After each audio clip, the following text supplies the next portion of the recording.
चलिए, जिस घड़ी का बहुत लंबे समय से इंतजार था कि इंडिया इंक के Q1 रिजल्ट सीजन का आगाज होगा, टीसीएस के नंबर्स आएंगे, मैनेजमेंट से आप रूबरू होंगे, मैनेजमेंट की कमेंट्री सुनने को मिलेगी, वो घड़ी आ गई है। हमारे साथ टीसीएस के टॉप CXOs, कंपनी के CFO समीर सेखसरिया सर और साथ में कंपनी की COO आरती सुब्रमण्यन मैन इस समय मौजूद है हमारे साथ। और पता है, मैं आते वक्त समीर सर सोच रहा था, बहुत सारे कंसर्न्स हैं, सिर्फ उन कंसर्न्स को उठाऊं, उस पर बातचीत करूं, उनको एड्रेस करूं, हमारे इस इंटरेक्शन का काम हो जाएगा। सबसे पहला, क्योंकि बहुत सारी ब्रोकरेज अपडेट्स आ रहे थे, तो मैंने उनमें से छांटा कि इस समय मैक्रो है कैसे। स्ट्रक्चरल रीसेट की ज्यादातर ब्रोकरेजेस बात कर रही हैं कि डील क्लोजर्स, रेवेन्यू कन्वर्जन्स में डिले देखने को मिल रहे हैं। एआई लेड जो डिफ्लेशन है वो कंटिन्यू कर रहा है। वेस्ट एशिया क्राइसिस एक बड़ा ओवरहैंग बन गया है। वीक डिस्क्रिशनरी एनवायरमेंट है।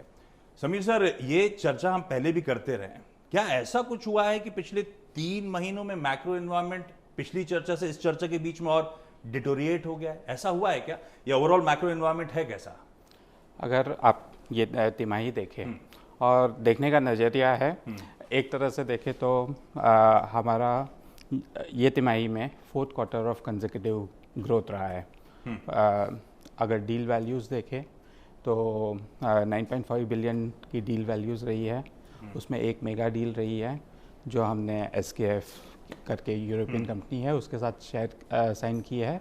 ये नेट न्यू मेगा डील है जिससे over the period of 5 to 7 years will get about 800 million. AI revenue जो आरती ज़्यादा बात भी करेंगे has been at $2.6 billion and that has been increasing. Last quarter annualized revenue 2.3 billion थे and overall traction अच्छा दिख रहा है in terms of large AI deals as well as transformational deals. So overall progress अच्छी रही है। Yes, आपने जो headwinds बोले उसके बावजूद I think progress हो रही है। नहीं, डील विंस तो आरती मैम सही कह रहे हैं। 7 से 10 बिलियन डॉलर इंडस्ट्री एस्टिमेट्स, उसके टॉप एंड $9.5 बिलियन की डील आपने बैक करी। लास्ट क्वार्टर Q4 मुझे याद पड़ता है $12 बिलियन। इनफैक्ट पूरे फाइनेंशियल ईयर FY26 में 41 बिलियन डॉलर्स की डील आप लोगों ने जीती थी। पर प्रॉब्लम वो डील विंस की नहीं है, वो डील विंस रेवेन्यूज में परकुलेट होके नहीं आ रही है। वो सीक्वेंशियली ग्रोथ 0.4% कांस्टेंट करेंसी में आए हमने डिलीवर करी। पिछला साल थोड़ा सा डिसअपॉइंटिंग रहा था लिस्टिंग हिस्ट्री में, तो परकुलेट क्यों नहीं हो पा रहा? ये डिसअपॉइंटमेंट, ये जो आप डील्स बैक कर रहे हो बिलेबल रेवेन्यूज में कन्वर्ट क्यों नहीं हो पा रहे?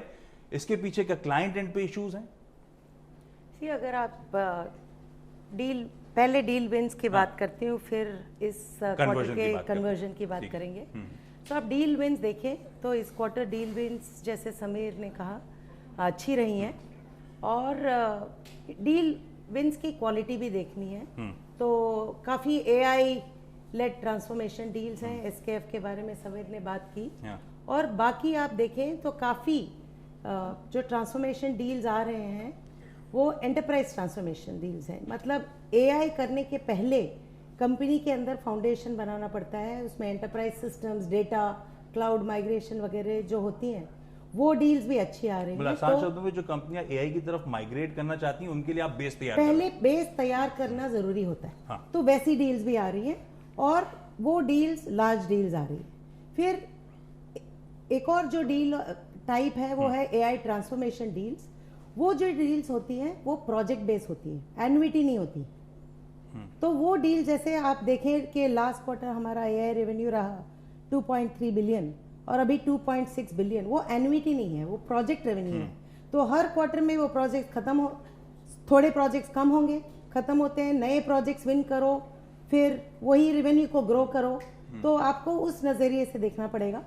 तो जो AI ट्रांसफॉर्मेशन प्रोजेक्ट्स हैं वो सारे प्रोजेक्ट बेस होते हैं, तो you have to win more to keep the acceleration going, right.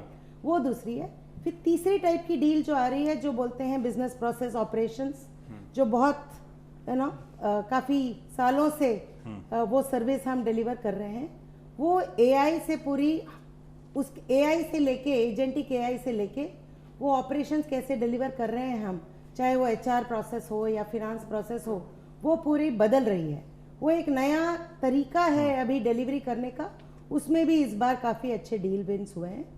और रही बात कन्वर्जन की और इस क्वार्टर की, तो अगर आप देखेंगे तो जो आईटी ऑपरेशंस टाइप के प्रोजेक्ट्स हैं, राइट, जो हम एग्जीक्यूट कर रहे हैं, रिन्यूअल में जाते हैं, तो वहाँ पे एआई का प्रोडक्टिविटी का असर आ रहा है, 5 से 10% या जो भी है, तो उसको भी हमको फिर नए रेवेन्यू से कॉम्पेंसेट करना पड़ रहा है, राइट।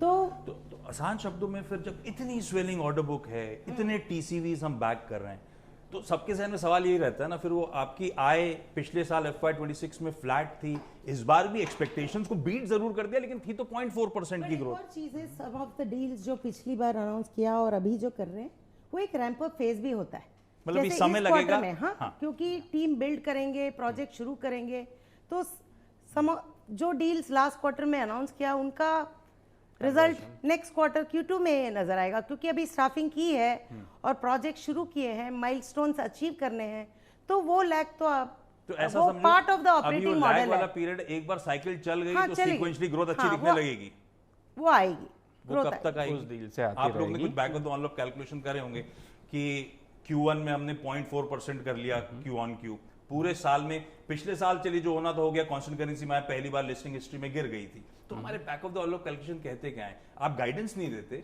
पर फीलर क्या है? सी ओवरऑल जिस हिसाब से कन्वर्जन्स हो रहे हैं, सी एज वी टॉक्ड अबाउट, जो मार्च में जो इश्यूज हुए थे उसकी भी कंटिन्यूटी होती है, सो मैक्रो का एक इम्पैक्ट भी आता है। So it's not a simple calculation in terms of just the conversion, because deals भी हर क्वार्टर होगी, there would be renewals which would impact, so it's not just a number to be give. Street में अब तो ये मान रहे हैं सब लोग कि एआई बिजनेस मॉडल को डिस्टर्ब करेगा, पर ऐसा लगता है कि वो दिग्गज सारी की सारी आईटी कंपनीज स्ट्रगल कर रही हैं इन्वेस्टर्स को कन्विंस करने में अपनी स्ट्रैटेजी को लेकर। एक तो समीर सर, हम लोग बार बार एआई की पिछले कई क्वार्टर से चर्चा कर रहे हैं, आप लोग कॉन्फिडेंट हो कि एड्रेसेबल अपॉर्चुनिटी बढ़िया है, बड़ी सामने खड़ी हुई, वो कॉन्फिडेंस अभी भी जस का तस बना हुआ है। दूसरा, ये जो आप में, मार्केट में, आप में, हम में, वो कन्विक्शन का जो लैग आ रहा है, उसके पीछे रीजन क्या है? ये क्या हमारा ये बेसलेस अनफाउंडेड डर है, या एक्चुअली हमारे डर में कुछ कॉन्क्रीट है? आप कैसे देखते हो? Okay, so first, confidence definitely है, because AI is definitely an opportunity and AI is scaling rapidly. So अभी अगर efficiency led deflation जैसे अभी बात की गई थी अगर है, but that is still leading to higher opportunities for TCS in terms of higher deal value. SKF जैसे कि है, हमने एक डबल डिजिट उसमें सिर्फ AI की डील साइन की हुई है, सो ये बढ़ते जा रहा है। And additionally net new opportunities जो होती है इन terms of strengthening the core, जो आरती ने बात की थी, जो बेसलाइन सेट करने के लिए, modernisation, industry value chain, AI governance, ये सारी अपॉर्चुनिटीज़ है जिस पे इंक्रीमेंटली हमको हेल्प करना चाहिए। मैंने पता शुरू में कहा था कि सारे कंसर्न्स, एक कंसर्न आपने सुना होगा टेलीविजन इंटरेक्शंस में, एनालिस्ट के साथ चर्चा में, कि हमने जो करा अब तक, हमारा जो बिजनेस मॉडल था कि बढ़िया आउटसोर्सिंग का मॉडल हमने ब्यूटीफुली एग्जीक्यूट करके दिया। हाँ, चैलेंजेस सामने खड़े हुए हैं, उस चैलेंजेस को आई एम श्योर आप लोग एड्रेस करने की कोशिश कर रहे होंगे, पर एक डिबेट हमेशा छिड़ा रहता है कि इतनी स्ट्रॉन्ग बैलेंस शीट्स, इतने बढ़िया कैश फ्लोज आप लोग जनरेट करते हो, सारी की सारी दिग्गज आईटी कंपनी, तो फिर क्यों कोई मीटी सा एक्विजिशन करके अपने आप को लीप्स एंड बाउंड से बढ़ा ना दें? आई एम श्योर आप स्काउट करते हो, 2025 में 2 एक्विजिशंस आपने करे भी थे, तो ऐसा एग्रेशन क्यों नहीं इस स्पेस में? सी हम इन्वेस्टमेंट्स कर रहे हैं, we are investing into capabilities, and traditionally TCS ने इन्वेस्टमेंट्स ऑर्गेनिक तरह से किए हैं। हमने एनालिस्ट डे में भी कहा था, हम AI लेड जो इन्वेस्टमेंट्स हैं almost 1 billion in terms of training, partnerships etcetera कर रहे हैं, एंड ना ही ऑर्गेनिक इन्वेस्टमेंट्स, एक्विजिशंस पे भी ध्यान दे रहे हैं, and we have stepped up our pedal on the acquisition level, but हम स्ट्रेटेजिक एक्विजिशंस करेंगे जहाँ पे सिनर्जिस्टिक इफेक्ट्स आएंगे एंड कैपेबिलिटीज ऐड होगी। ना बिल्कुल लॉजिक है, मैं तो जो स्ट्रीट के कंसर्न है वो एक एक करके हाईलाइट कर रहा हूँ।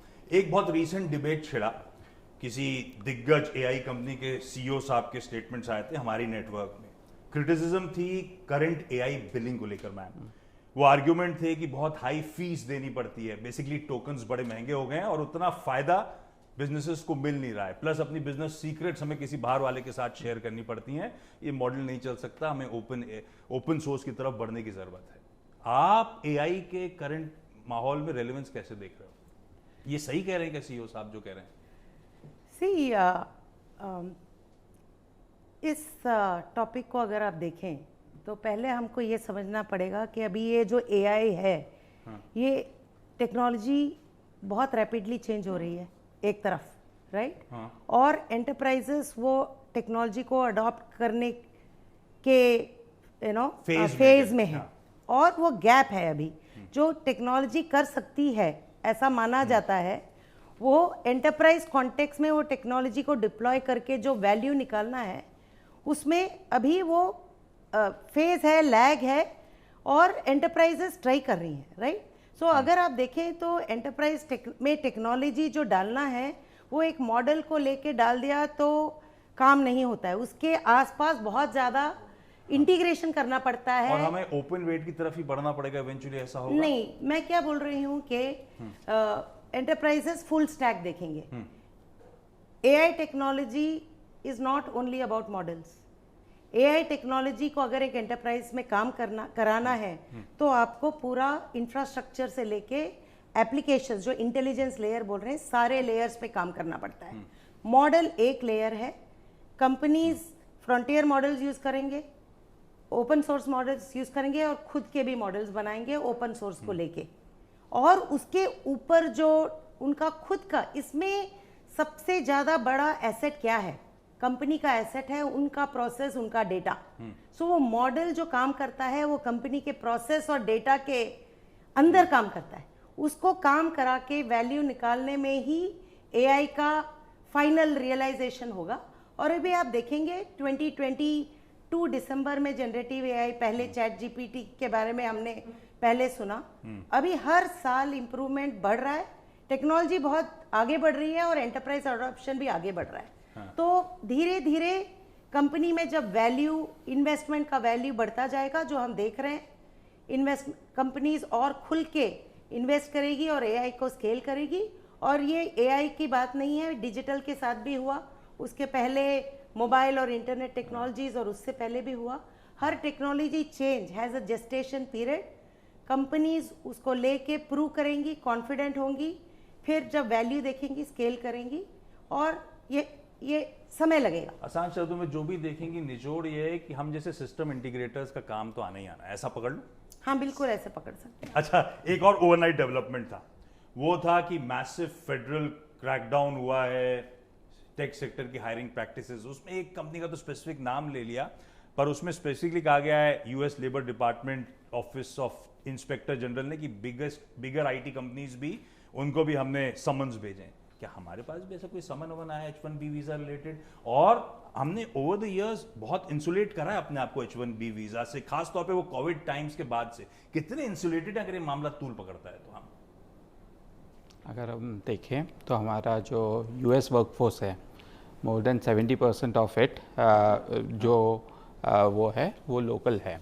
सो हमारी वीज़ा डिपेंडेंसी सिग्निफिकेंट नहीं है, and I am not aware of any notice which you are talking about. Perfect. एक सवाल आप लोगों से मुझे बताया गया, टाइम खत्म हो गया मेरा।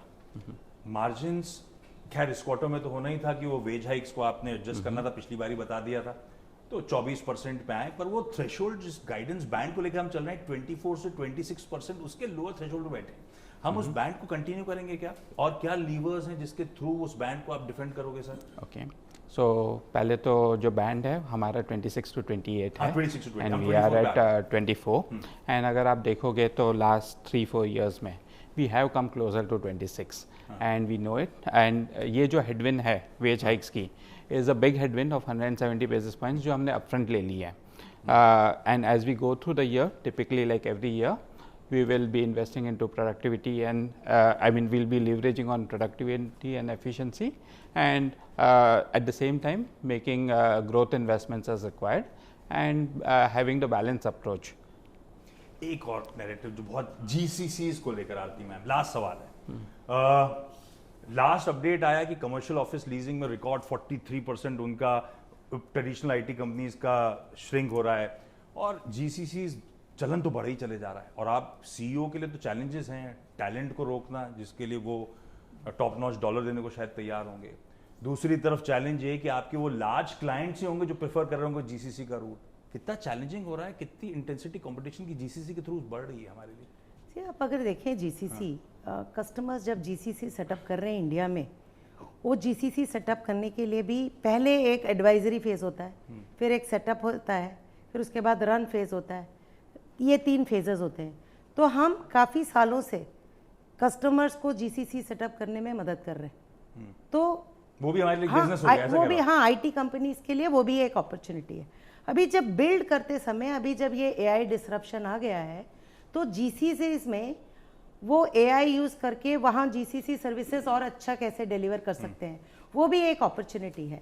और आगे जाके जैसे कैप्टिव्स के साथ हुआ है, तो थोड़े कस्टमर्स ये भी चाहेंगे कि हम वो जीसीसी को टेक ओवर करके रन करें। ये भी फ्यूचर में होने की संभावना है। देखते सिचुएशन तो कैसे इवॉल्व हाँ, होती तो है। हम बिल्कुल ओपन हैं सेटअप से लेके पूरा उनको डिज़ाइन, सेटअप, रन, फिर उसके बाद अगर वापस लेके हमको रन भी करना है, हम सारे ऑप्शंस ओपन रखते हैं। आप लोगों से बातचीत की एक ही प्रॉब्लम है, मैं इंटरेक्शन के एंड में समझ नहीं पाता हूँ कि मूड अच्छा है, खराब है। स्ट्रीट बहुत डरी रहती है और आप लोग की कमेंट्री हमेशा पॉजिटिव रहती है। मूड बिल्कुल अच्छा है। मूड बिल्कुल अच्छा है। बिल्कुल। इस बढ़िया से पॉजिटिव नोट पे आप दोनों का धन्यवाद जुड़ने के लिए। Thank you so much. Thank you Ashish ji. Thank you.